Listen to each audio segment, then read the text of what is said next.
Hi guys, संकल्प competition academy के इस ऑनलाइन प्लेटफॉर्म पे मैं विपेंद्र यादव आपका हार्दिक स्वागत करता हूँ। कैसे हैं आप सभी लोग? उम्मीद करता हूँ आप सभी लोग अच्छे होंगे और आपकी तैयारी भी अच्छी चल रही होगी। आज हम अपनी श्रृंखला को आगे बढ़ाते हुए चलेंगे और आगे हम अपनी श्रृंखला में जो हमने टॉपिक शुरू किए थे फंडामेंटल राइट, लास्ट वीडियो में हमने आर्टिकल 14 को वहाँ पे समझा था। ठीक है, आज की वीडियो में हम आर्टिकल 15 को समझेंगे। अगर आप चैनल पर नए हैं तो चैनल को सब्सक्राइब जरूर कर लें, जिससे आने वाली हर वीडियो का आपको नोटिफिकेशन मिल सके। ठीक है, चलो बिना देरी करते हुए बढ़ते हैं अपने टॉपिक की तरफ। आज का जो टॉपिक है हमारा, आज हम जो पढ़ेंगे वो पढ़ेंगे हम आर्टिकल 15 को। आर्टिकल 15 क्या कहता है? समानता का अधिकार। समानता का अधिकार, right to equality. Right to equality, समानता के अधिकार जो है हम यहाँ पे इसमें देखें तो यहाँ पे हम कुछ आर्टिकल हैं जिनको पढ़ेंगे। 15(1), 15(2), 15(3), 15(4), 15(5) और 15(6। इन आर्टिकल्स को जो है हम इसके आर्टिकल 15 के अंदर जो है हम इन आर्टिकल्स को यहाँ पे पढ़ेंगे। 15(1) और 15(2) में क्या दिए गए हैं? इसमें कुछ प्रावधान हमारे जो हैं दिए गए हैं। इसमें क्या दिए गए हैं? कुछ प्रावधान दिए गए हैं। और बाकी इन आर्टिकलों में क्या दिया गया है? इनमें प्रावधान का अपवाद दिया गया है।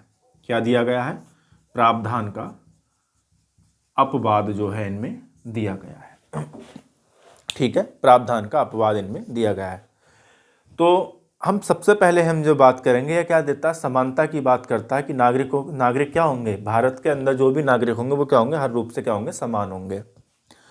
अब समान वाली बात करें, जैसे हम यहाँ पे जो इसके प्रावधानों की अगर हम बात करें तो अगर आर्टिकल 15(1) को देखें, आर्टिकल 15(1) को देखें तो 15(1) हमारा जो आर्टिकल 15(1) है वह क्या कहता है कि जो राज्य होगा, ठीक है, राज्य क्या होगा? राज्य केवल धर्म, जाति, लिंग, ठीक है, धर्म, जाति, लिंग या जन्म स्थान, ठीक है, धर्म, जाति, लिंग, जन्म स्थान अथवा किसी इनमें से किसी एक आधार पर नागरिकों के साथ क्या नहीं कर सकता?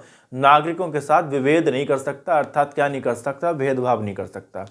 ठीक है, राज्य के लिए क्या होंगे? जो नागरिक होंगे, चाहे वे किसी भी धर्म का हो, चाहे हिंदू, मुस्लिम, सिख, ईसाई, ठीक है, कोई भी धर्म हो उसका, कोई भी रिलीजियन है, कोई भी उसका जेंडर है, चाहे फीमेल है, मेल है या ट्रांसजेंडर है, ठीक है, उसका चाहे उसकी कोई भी जाति हो, ठीक है, और उसका वर्ण कैसा भी हो, ठीक है, तो या उसका जन्म स्थान मान के चलो, किसी का जन्म दिल्ली में हुआ, किसी का हिमाचल प्रदेश में हुआ, किसी का उत्तराखंड में हुआ, तो जन्म इन सारे स्थान मतलब इन सारी चीज़ों के आधार पर क्या है, उसके साथ जो है राज्य जो है उसके साथ भेदभाव नहीं कर सकता। राज्य क्या हो सकता? राज्य उसके साथ भेदभाव जो है हमारा नहीं कर सकता।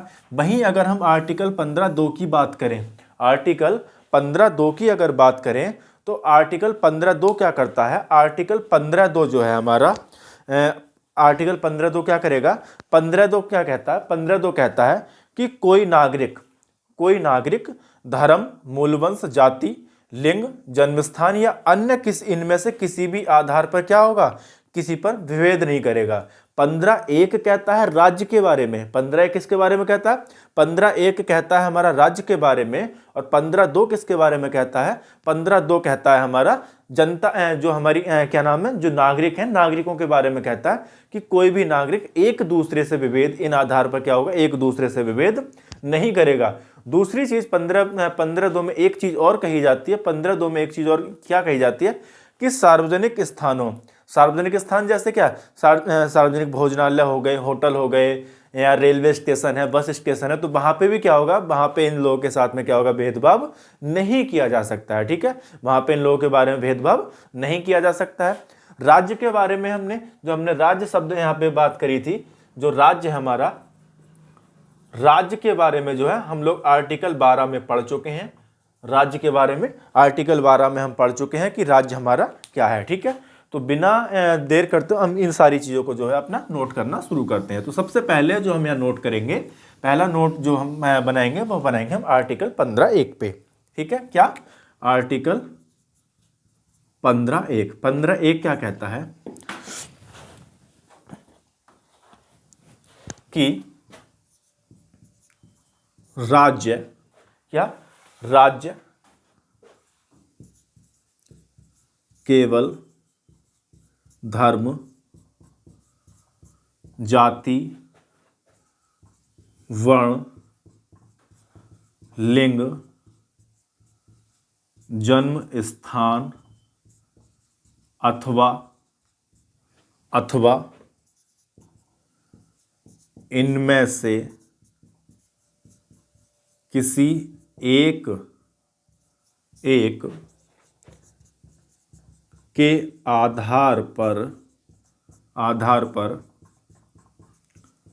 नागरिकों से किसी भी प्रकार का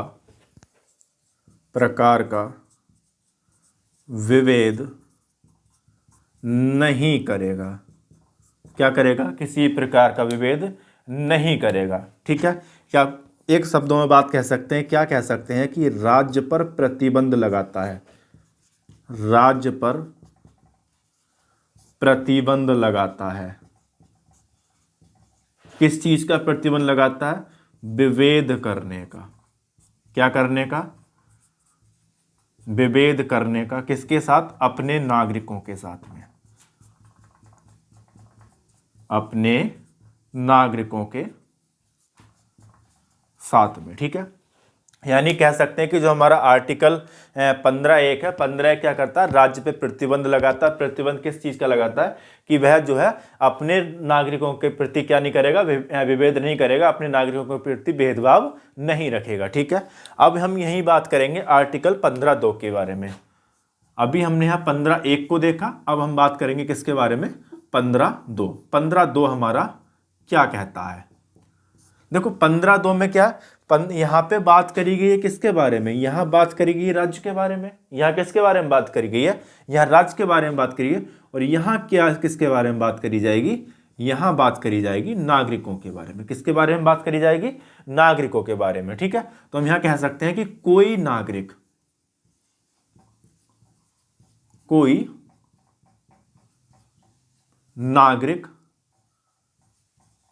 केवल धर्म, जाति, लिंग, वर्ण,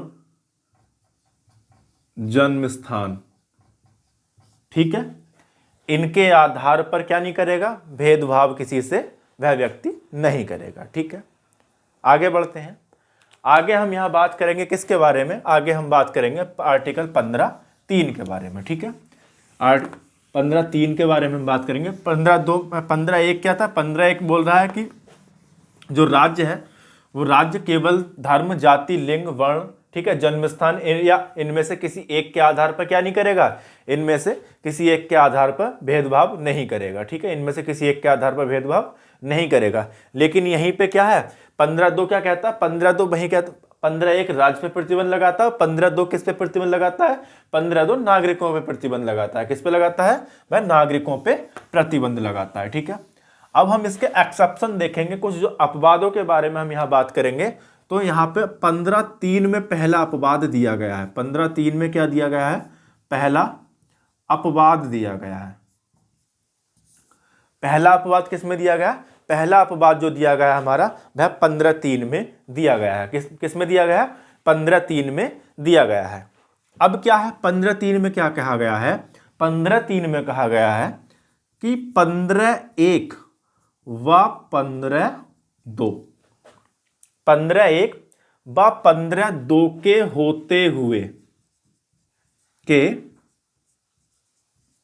होते हुए भी राज्य महिला व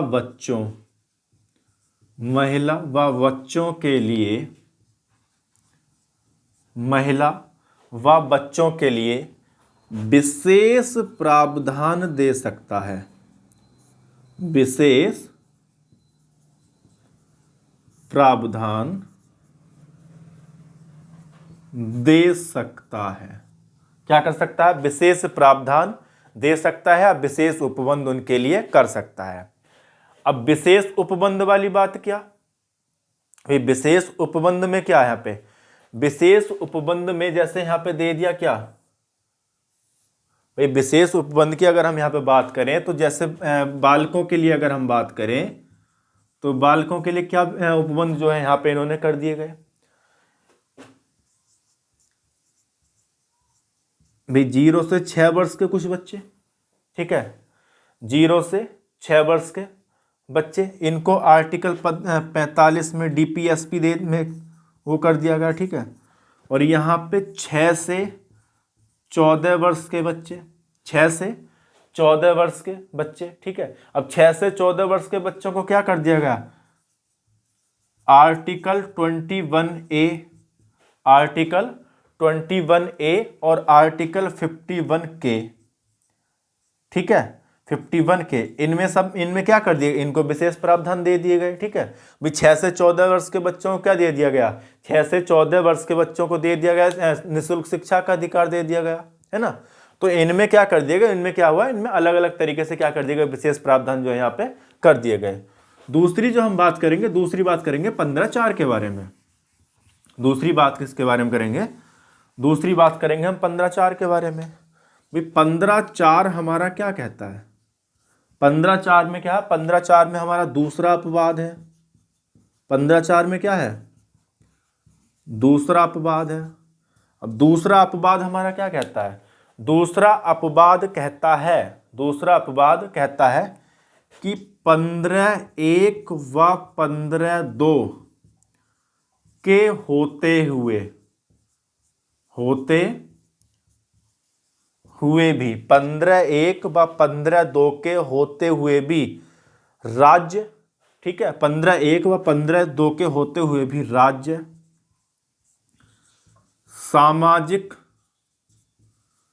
सामाजिक रूप से बिछड़े हुए, ठीक है, सामाजिक व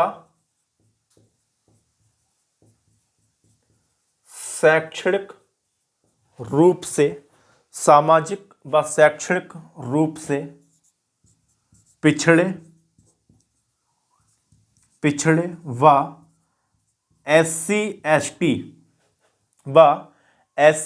ST, ठीक है, SC ST के वर्गों के लिए क्या कर सकता है, SC ST वर्ग के लिए विशेष प्रावधान दे सकता है, विशेष प्रावधान या विशेष उपबंध कर सकता है, विशेष उपबंध कर सकता है। क्लियर है, ये बात इन्होंने यहां कह दी। अब यहां पे क्या किया गया, यहीं पे शैक्षणिक व सामाजिक रूप से पिछड़े लोगों की पहचान करने के लिए यहीं पे एक प्रश्न बन जाएगा आपका। वह प्रश्न क्या बन जाता है कि सामाजिक व शैक्षणिक, सामाजिक व शैक्षणिक रूप से पिछड़े लोगों की पहचान करने के लिए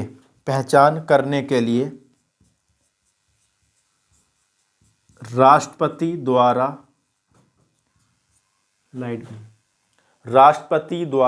ठीक है, क्या, राष्ट्रपति द्वारा आर्टिकल 340 के तहत, किसके तहत, राष्ट्रपति द्वारा आर्टिकल 340 के तहत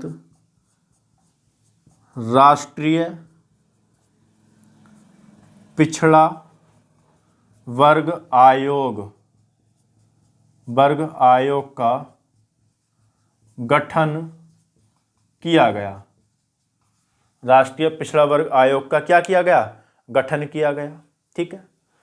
अब राष्ट्रीय पिछड़ा वर्ग आयोग का जो गठन किया गया, यहां पे पूछ लिया जाता है कि किस आर्टिकल के अनुसार किया गया, ठीक है। राष्ट्रपति को कौन सा आर्टिकल जो है राष्ट्रीय पिछड़ा वर्ग को गठन करने की अनुमति देता है। ठीक है, तो वह कौन सा हो जाएगा हमारा, वह आर्टिकल क्या हो जाएगा हमारा 340 हो जाएगा, आर्टिकल 340 हो जाएगा। अब यहीं पे एक चीज और है, वो क्या है कि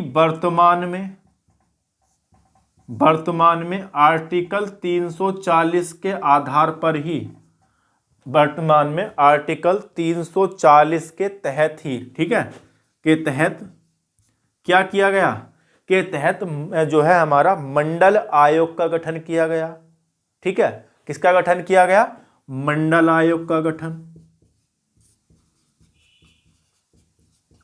मंडल आयोग का गठन किया गया।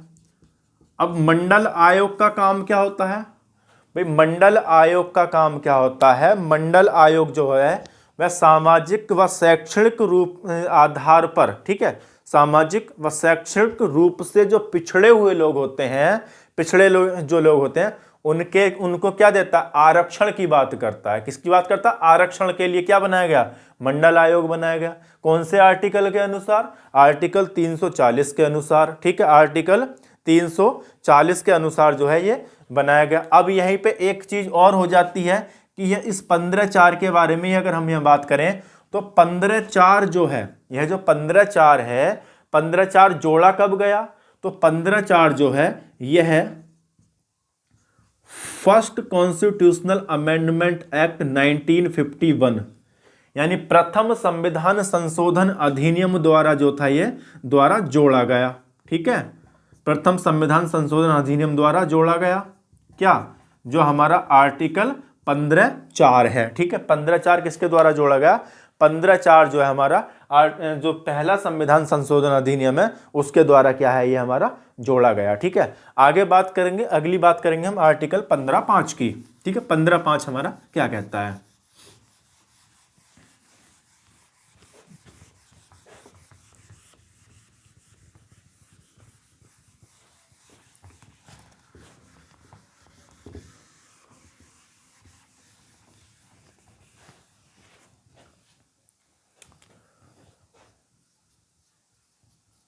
पंद्रह पांच जो है हमारा ये कब जोड़ा गया, ये 93वां संविधान संशोधन द्वारा जोड़ा गया, 93वां संविधान संशोधन द्वारा जोड़ा गया। ठीक है, अब यह हमारी क्या कहता है, यह क्या कहता है, हम इसकी बात करेंगे तो यह कहता है कि सभी शिक्षण संस्थानों में, सभी शिक्षण संस्थानों में, यानी जितने भी एजुकेशनल इंस्टीट्यूट्स हैं, ठीक है, एजुकेशनल इंस्टीट्यूट्स जितने भी हैं उन सभी शिक्षण संस्थानों में SC ST, ठीक है, SC ST और OBC, SC ST OBC में के लिए क्या करता है, SC ST OBC के लिए सीटें आरक्षित की जाएंगी, के लिए सीटें आरक्षित की जाएंगी। ठीक है, यह आर्टिकल कहता, लेकिन अब यहीं पे क्या है, यहीं पे जो है यह जो है आर्टिकल 29 के तहत, लेकिन आर्टिकल 29 के तहत जो हमारा आर्टिकल 29 है उसके अकॉर्डिंग क्या है, जो अल्पसंख्यक संस्थान है हमारे, जो माइनॉरिटीज इंस्टीट्यूशन है, ठीक है, अल्पसंख्यक संस्थानों में, अल्पसंख्यक संस्थानों में यह प्रावधान लागू नहीं है। ठीक है, मतलब क्या है कि जो ये कहते हैं कि जो हमारे आर्टिकल 15/5 क्या कहता है कि हमारे जितने भी जो इंस्टीट्यूट्स हैं, ठीक है, उन सब जो एजुकेशनल इंस्टीट्यूट हैं उनमें उन सभी में SC ST और OBC के लिए क्या करी जाएंगी, सीटें रिजर्व करी जाएंगी। ठीक है, लेकिन वहीं पे जो आर्टिकल 29 के अकॉर्डिंग, आर्टिकल 29 के अकॉर्डिंग जो हम जो माइनॉरिटीज इंस्टीट्यूशन है, जो अल्पसंख्यक संस्थान है, उनमें क्या होता है, उनमें यह जो प्रावधान है उनमें भी यह प्रावधान लागू नहीं होता। उन संस्थानों में क्या होगा, यह प्रावधान लागू नहीं होता। तो यह क्या बन जाता है, यह भी हमारा क्या बन जाता है, यह जो है हमारा बन जाता है आपका क्या, यह भी एक अपवाद यहाँ पे हो जाता है। ठीक है, अब दूसरी जो हम यहाँ बात करेंगे, वह हम बात करेंगे सॉरी, बात करेंगे आर्टिकल 16 के बारे में। आर्टिकल 16 हमारा क्या कहता है, ठीक है, आर्टिकल 16 कहता है कि equality of opportunity, equality of opportunity यानी अवसर की समानता, अवसर की समानता। ठीक है, पहले यहाँ पे 15 में क्या कहा था, 15 में बोला था कि समानता का अधिकार यानी right to equality, right to equality, यहाँ पे समानता के अधिकार की बात करी थी। लेकिन यहाँ पे जो 16 है, 16 क्या कहता है, 16 कहता है equality of opportunity, equality of opportunity यानी अवसर की समानता कहता है। क्या कहता है, अवसर की समानता। अनुच्छेद 16 क्या कहता है हमारा, यह कहता है अवसर की समानता। ठीक है, यह बोलता है अवसर की समानता। अवसर की समानता में क्या कहता है, यह कहता है कि राज्य के अधीन, ठीक है, किसके अधीन, राज्य के अधीन नियोजन या नियुक्ति के संबंध में क्या होगी, अवसर की समता होगी। ठीक है, राज्य के अधीन नियोजन या नियुक्ति में क्या होगी, नियुक्ति के संबंध में क्या होगी, अवसर की समानता होगी। ठीक है, तो यहां पे हम इसके बारे में बात करेंगे। यह क्या कहता है, यह कहता है कि राज्य के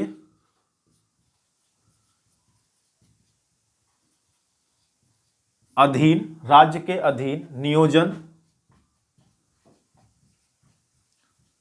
नियोजन या अवसर की समता होगी। राज्य के अधीन नियोजन या अवसर की क्या होगी, समता होगी। यहां पे भी हम इनको पढ़ेंगे, सो एक और क्लॉज में जो है इसको डाल के पढ़ेंगे।